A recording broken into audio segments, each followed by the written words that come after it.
नमस्कार दोस्तों, माधव पहल एकेडमीज में दीपक सर आप सबके फिर से नए क्लास में लेक्चर नंबर 9 में आपका स्वागत करता हूं।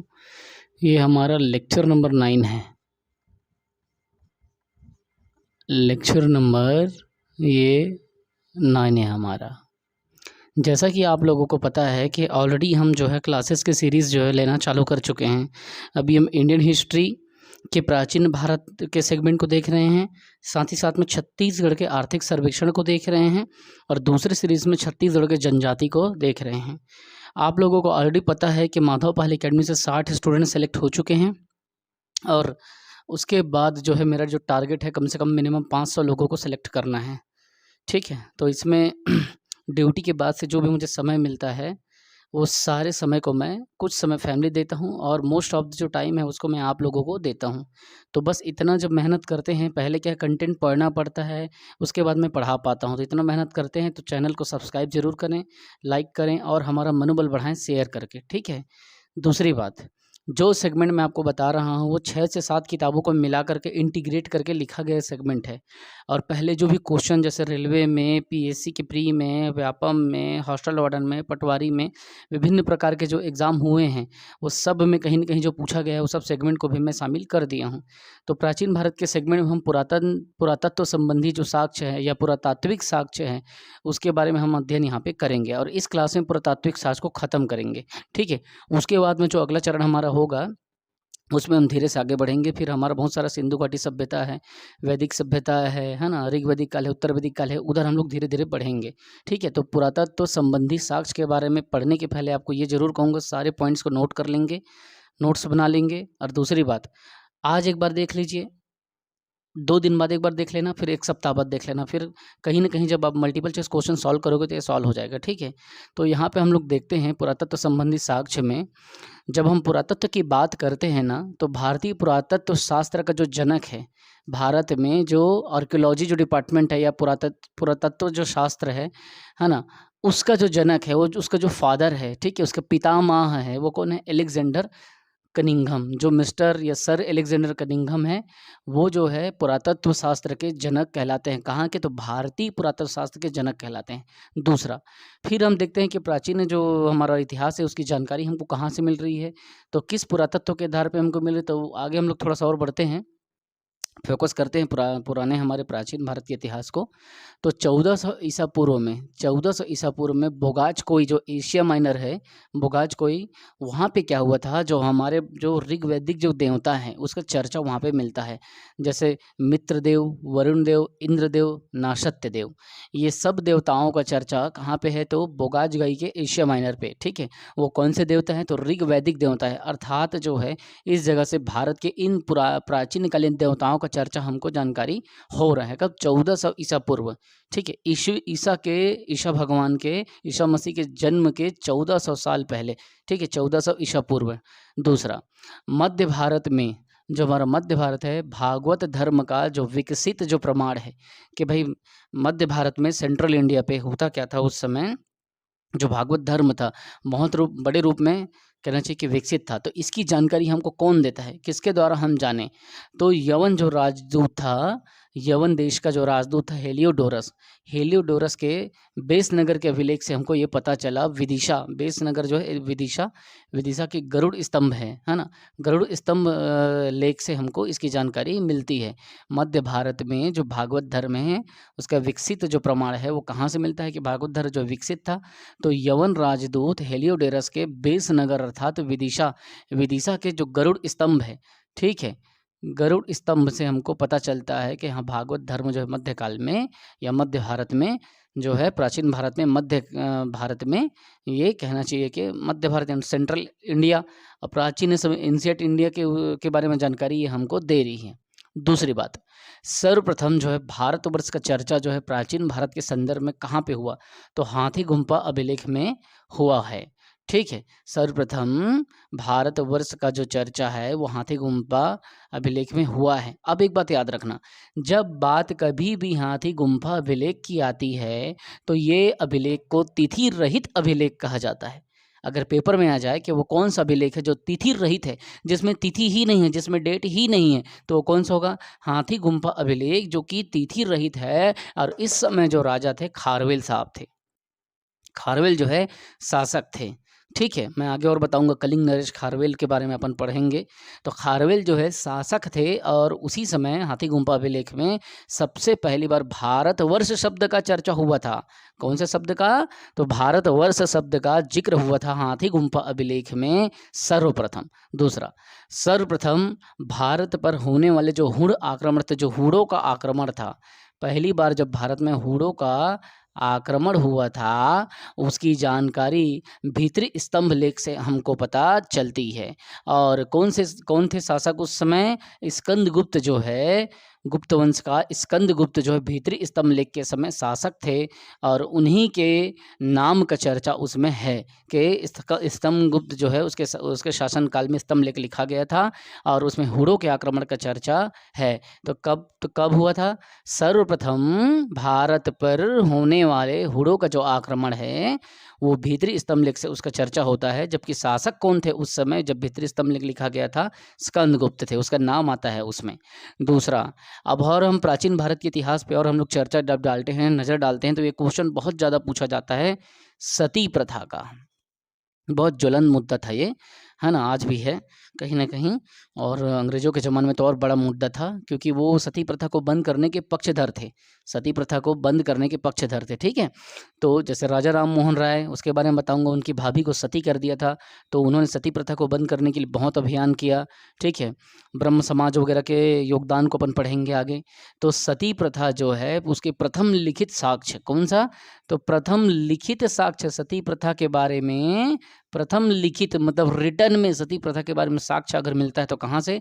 एरण के अभिलेख से मिलता है। और एरण अभिलेख जो है वो भानुगुप्त के शासनकाल में लिखा गया था, या भानुगुप्त के से संबंधित अभिलेख अगर कोई है तो एरण अभिलेख है, जो कि सती प्रथा के बारे में जानकारी देता है और प्रथम लिखित साक्ष्य भी उपलब्ध कराता है। इतना क्लियर है? भानुगुप्त के एरण अभिलेख से क्लियर हो गया, है ना। प्रथम लिखित साक्ष्य जो है इसकी चर्चा किस में है? तो आप बता सकते हैं एरण अभिलेख में है। कौन था शासक? तो भानुगुप्त था।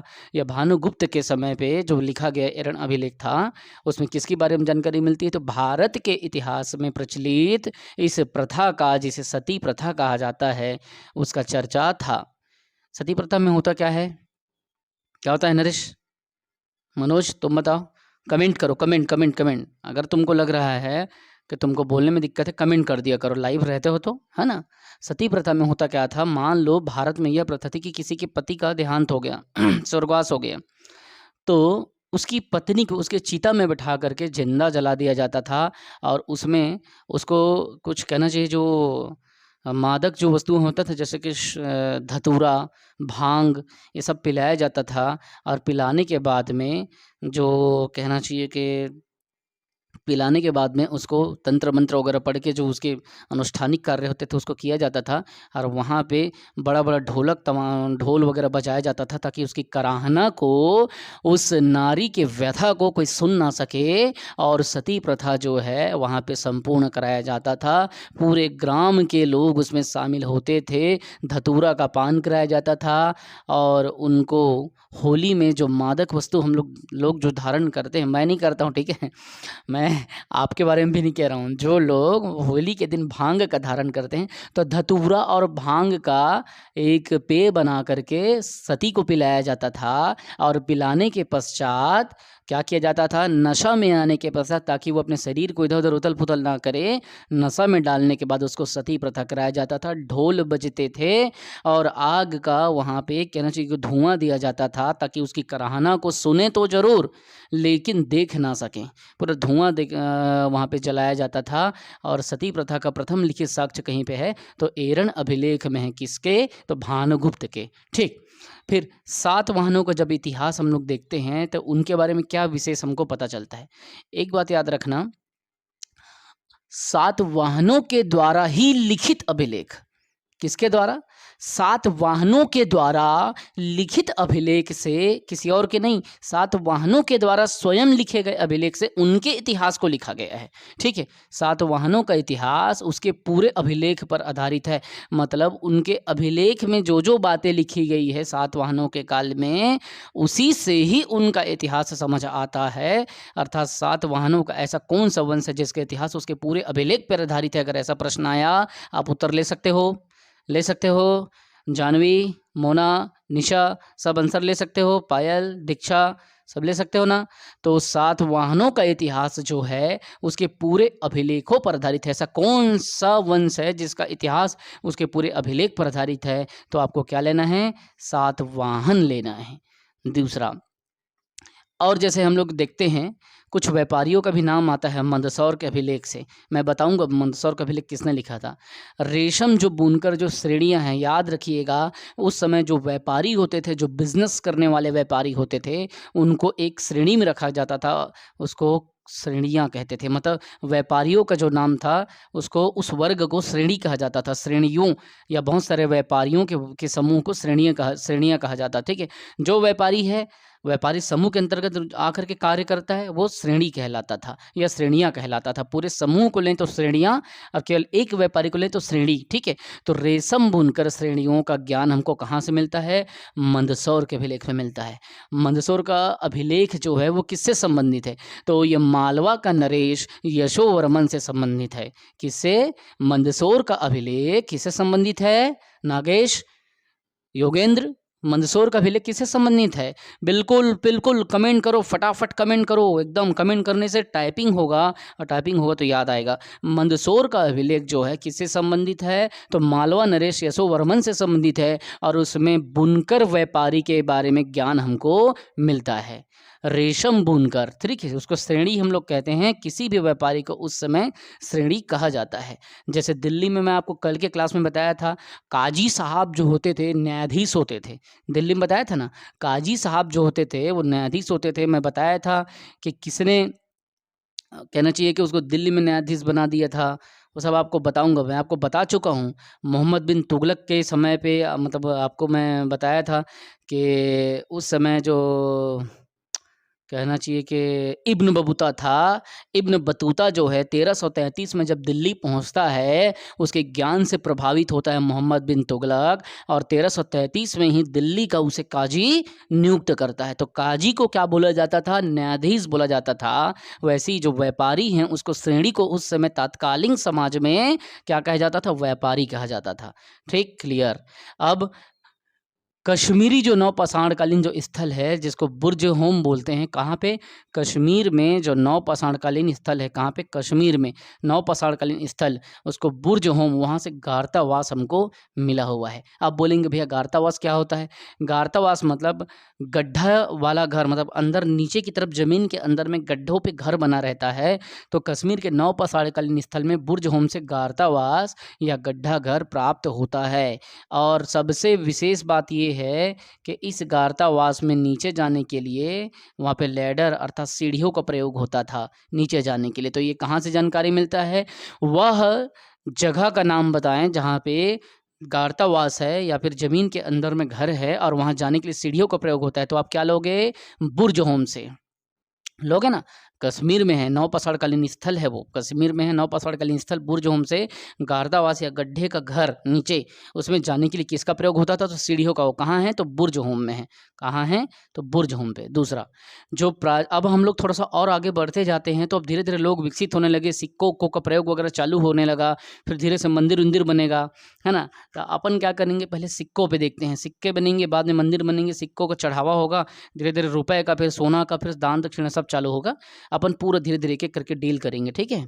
ये सारे इंपॉर्टेंट फैक्ट जो है हर एग्जाम में आपके काम आएंगे। अब पुरातत्व संबंधी साक्ष्य इससे बाहर कहीं नहीं पूछेगा। पुरातत्व जो संबंधी साक्ष्य हमको प्राप्त हुए हैं प्राचीन भारत से, इसी के अंदर में कवर होगा। दूसरा चीज सर्वप्रथम अब समझना, ठीक है। प्राचीनतम सिक्कों को क्या कहा जाता था? पहले कारशापण कहा जाता था, और वही आहत सिक्के होते थे। आहत सिक्कों को क्या बोलते हैं? पंचमार्क कॉइन्स बोलते हैं, पंचमार्क सिक्के। तो प्राचीनतम जो सिक्को था उसको कारशापण कहा जाता था, जो कि आहत सिक्के होता था, जो कि पंचमार्क सिक्के होता था, पंच लगा होता था। ठीक है, तो प्राचीनतम सिक्कों को पहले प्राचीन भारत में क्या कहा जाता था? पुरातत्व के समय पे ये सिक्का हमको मिला है, पुरातत्व विभाग में आज भी संरक्षित है। तो प्राचीनतम सिक्कों को कारशापण कहा जाता था, जिसे आहत सिक्के या पंचमार्क सिक्के कहते हैं। सर्वप्रथम सिक्कों पर लेख किसने लिखा? एकदम इंपॉर्टेंट क्वेश्चन है, आपको यह ध्यान रखना है। मैं आपको पूरे सिक्कों के बारे में बताऊंगा। पहला सोना का सिक्का किसने चलाया, कांच का सिक्का किसने चलाया, चांदी का सिक्का किसने चलाएगा, पूरे डील करेंगे धीरे धीरे करके। ठीक है, तो प्राचीनतम सिक्कों को उस समय कारशापण कहा जाता था या आहत सिक्के कहा जाता था। और सर्वप्रथम सिक्कों पर लेख किसने लगाया, किसने उसमें लेख लिखना चालू किया? सर्वप्रथम सिक्कों पर लेख किसने? तो यवनों के द्वारा। सबसे पहले जो यवन आए थे उनके द्वारा क्या हुआ? सिक्कों पर लेख लिखना चालू हुआ था। किसके द्वारा? सर्वप्रथम सिक्कों पर लेख में क्या लोगे? मोनिका क्या लोगे? निशा क्या लोगे? राजकुमार क्या लोगे? कमेंट किया करो, इससे क्या होता है, मेरा मनोबल बढ़ता है। इतना मेहनत एफर्ट जो देता हूँ ना, वो कहीं ना कहीं वो आपके कमेंट से काउंट होता है और मुझे खुशी होती है, ताकि मुझे और मोटिवेशन मिलता है। ठीक है, तो सर्वप्रथम कहना चाहिए कि इस चीज़ को समझो, सिक्कों पर लेख किसने लिखवाया? तो यवनों ने लिखवाया। किसने लिखवाया? यवनों ने सिक्कों पर लेख लिखवाया। समुद्रगुप्त को सिक्कों पर वीणा बजाते दिखाया है। इतना इंपॉर्टेंट क्वेश्चन है रेलवे के लिए, वीआईपी, वेरी इंपॉर्टेंट क्वेश्चन है। और वीवीआईपी भी आप लगा सकते हो। किस शासक को, किस गुप्त वंश के शासक को क्या हुआ था? सिक्कों पर वीणा बजाते हुए दिखाया था। और इससे क्या पता चलता है? समुद्रगुप्त को सिक्कों पर वीणा बजाते तो दिखा दिया, लेकिन पता क्या चलता है? समुद्रगुप्त वीणा बजा रहे तो समुद्रगुप्त जो है वीणा बजा रहा है अगर, तो समुद्रगुप्त के किसके होने का प्रमाण मिलता है? समुद्रगुप्त के संगीत प्रेमी का प्रमाण पता चलता है। किसका? अगर कोई व्यक्ति प्राचीन भारत में मान लो सिक्कों पे उल्लेखित कराया है कि वीणा बजा रहा है, तो वो क्या है? संगीत प्रेमी है ना। आप लोग क्या कराते हो? क्रिकेट का टैटू छपवाते हो, मतलब आप क्रिकेट प्रेमी हो आप लोग। और कुछ लोग क्या करते हैं? जीएस, वो अपनी प्रेमिका का नाम लिखवा देते हैं। कुछ लोग और क्या करते हैं? यहाँ पे बकायदा महादेव भगवान का टैटू बनाते हैं, तो वो महाकाल के भक्त होते हैं ना। कुछ लोग 786 लगा के अपने अल्लाह को याद करते हैं। तो कुछ लोग क्या करते हैं? ऐसे करके क्रॉस बना के अपने यीशु को याद करते हैं। तो ये आपके उस पर्टिकुलर चीज से संबंध को मतलब प्रदर्शित करता है ना। तो समुद्रगुप्त जो था वो वीणा पे ऐसे करके सिक्के पे वीणा बजाते हुए दिखा रहा है, मतलब वो संगीत प्रेमी है। बस ऐसे याद करना, ठीक है। और बहुत ज़्यादा पूछा जाता है इस क्वेश्चन को। फिर आगे अपन जब देखते हैं तो सिक्कों के बारे में, फिर रोमन सिक्के, क्योंकि अब धीरे धीरे अब सिक्के का जो प्रचार है फैल रहा है। तो अब देखते हैं पौंडीचेरी में एक अरिकमेडु करके स्थान है। क्या? अरिकमेडु, पौंडीचेरी, वहाँ रोमन सिक्के प्राप्त हुए थे हमको। प्राचीन काल में या प्राचीन भारत के बारे में जब पुरातत्व देखें तो पुरातत्वकालीन इतिहास में हमको ये पता चलता है कि पौंडीचेरी में जो अरिकमेडु था वहाँ से रोमन सिक्के प्राप्त हुए हैं। कौन से सिक्के? अच्छा, आपसे अगर पूछा जाए प्राचीन भारत में रोमन सिक्के कहाँ से प्राप्त हुए हैं, तो पौंडीचेरी भी दे सकता है, पौंडीचेरी के जगह में उस स्थान का नाम भी दे सकता है। तो बिल्कुल कंफ्यूज नहीं होना, अरिकमेडु ले लेना। और कई लोग तमिलनाडु कर्नाटक मत लेना, ठीक है।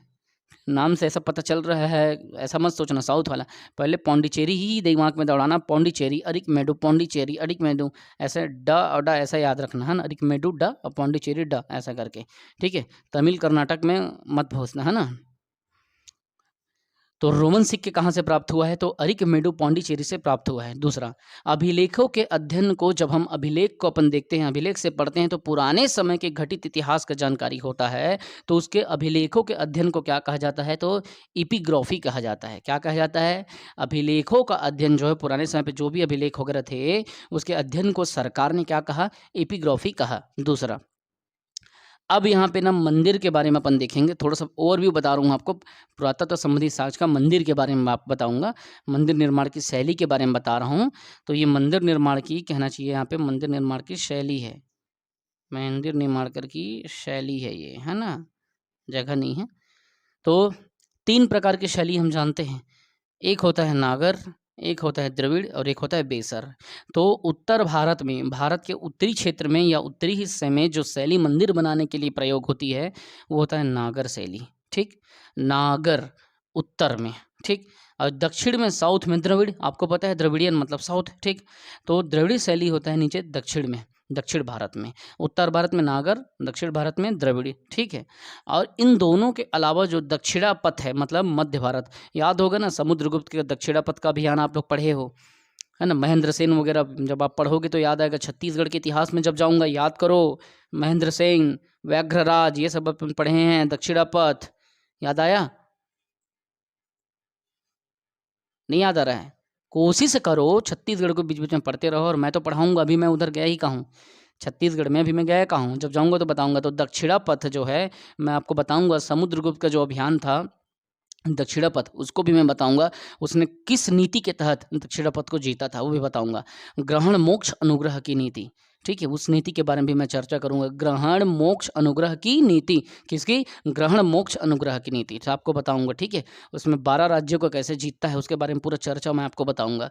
तो दक्षिणापथ जो है, मध्य भारत को दक्षिणापथ कहा जाता है। वहाँ पे बेसर शैली, बेसर शैली क्या होता था? तो वो नागर का और द्रविड़ का मिश्रित शैली होता था।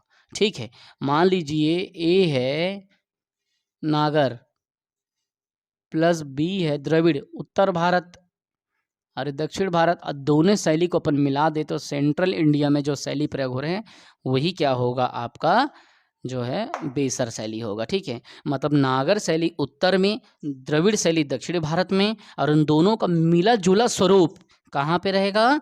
तो मध्य भारत में, दक्षिणापथ में, वो बेसर शैली कहलाता है। दूसरा, ये तो हो गया मंदिर बनाने की शैली। एक शैली होता है पंचायतन शैली। पंचायतन शैली जो होता है उसका मतलब ये होता है कि भारतीय हिंदू समाज में किसी एक मंदिर में, एक हिंदू मंदिर को 4 छोटे छोटे विभिन्न मंदिरों के द्वारा घेरा लिया जाता है या घेर दिया जाता है या स्थापित किया जाता है, तो वो 5 आयतन में अर्थात पंचायतन मंदिर कहलाता है।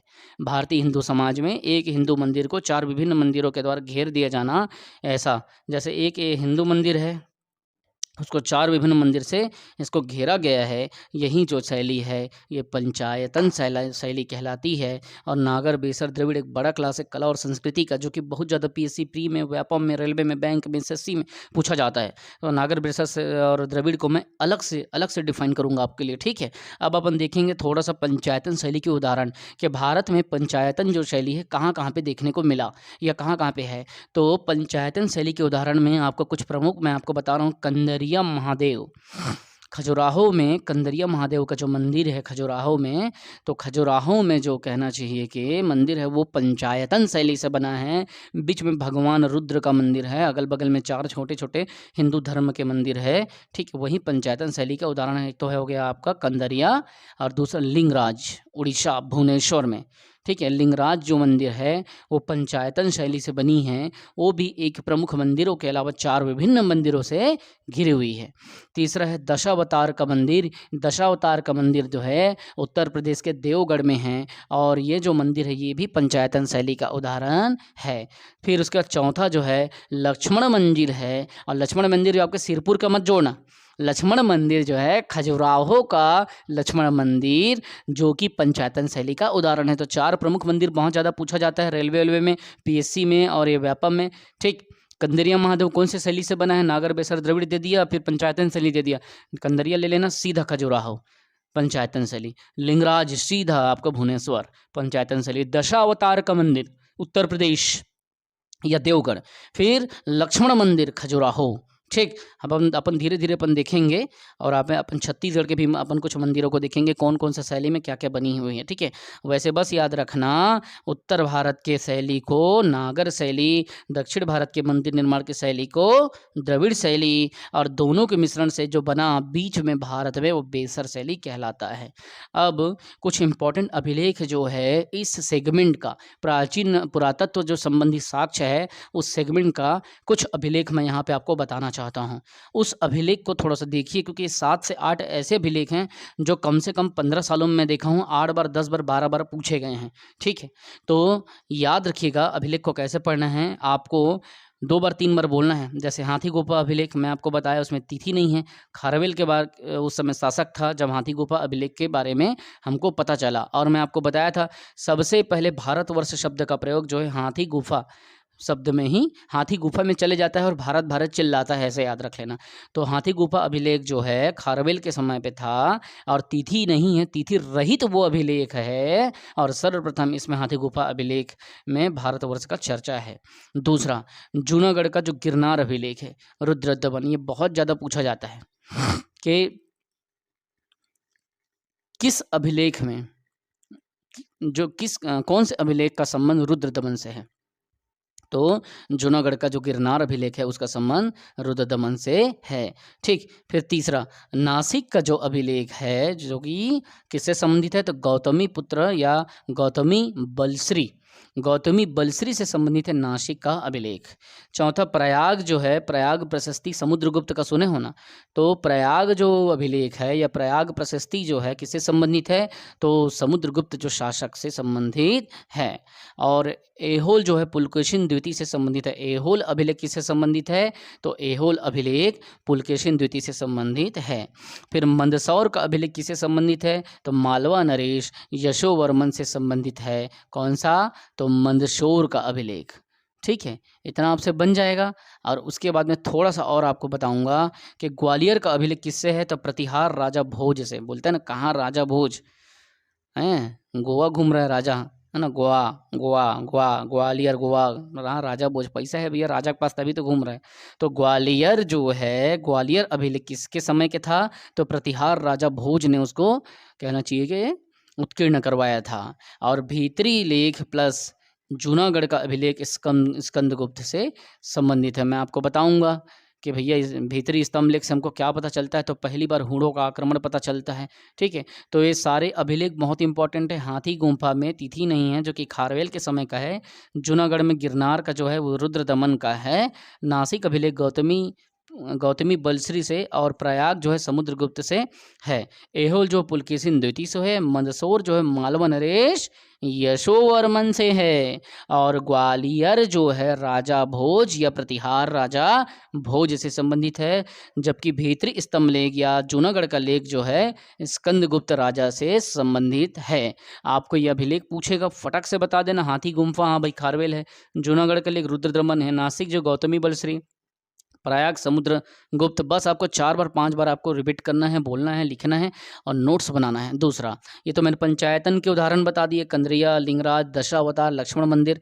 ठीक, ये सारे फैक्ट जितना भी है, जितना इससे बाहर नहीं पूछेगा आपका क्वेश्चन पुरातत्व संबंधी साक्ष्य में। ठीक, मैं कुछ आपको भारत के संबंध के बारे में बताना चाहता हूँ। प्राचीन भारत में जो हमारा भारत देश था, वो उस समय पे कहना चाहिए विभिन्न जो हमारे पड़ोसी जो देश थे उनसे संबंध स्थापित करके रखा था, व्यापारिक संबंध। तो भारत का जो संबंध है हम लोग देखेंगे, 4 प्रमुख नाम को यहाँ पे आपको बताऊंगा। जैसे स्वर्ण भूमि, किस देश को वर्तमान में क्या कहा जाता है या पहले उस देश को क्या कहा जाता था, तो स्वर्ण भूमि जो है म्यांमार को कहा जाता है, जिससे भारत का सर्वप्रथम संबंध स्थापित हुआ था। व्यापारिक संबंध, पुरातत्व से हमको ये सबका जानकारी मिलता है। दूसरा, स्वर्ण द्वीप किसे कहते हैं, स्वर्ण भूमि तो म्यांमार को बोल दिए, तो स्वर्ण द्वीप किसको, तो मलाया को स्वर्ण द्वीप कहते हैं।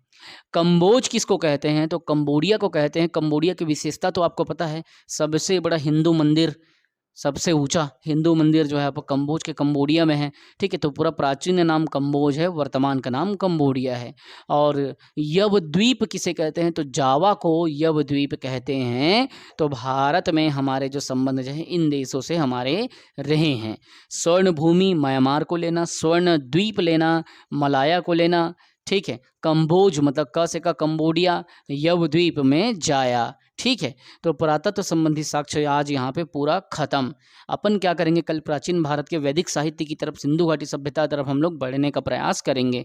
अच्छा, एक बात और, जितनी चीज़ें मैं यहाँ पे आप लोगों को बता रहा हूँ, 14 से 15 सालों के जितने भी मुझे क्वेश्चन मिलते हैं, अगर आपको और क्वेश्चन मिले तो और अच्छी बात है भाई, प्राचीन भारत के मिले तो मुझे सेंड कर देना, ताकि मैं उसको और एक तथ्य यहाँ पे ऐड कर दूँ।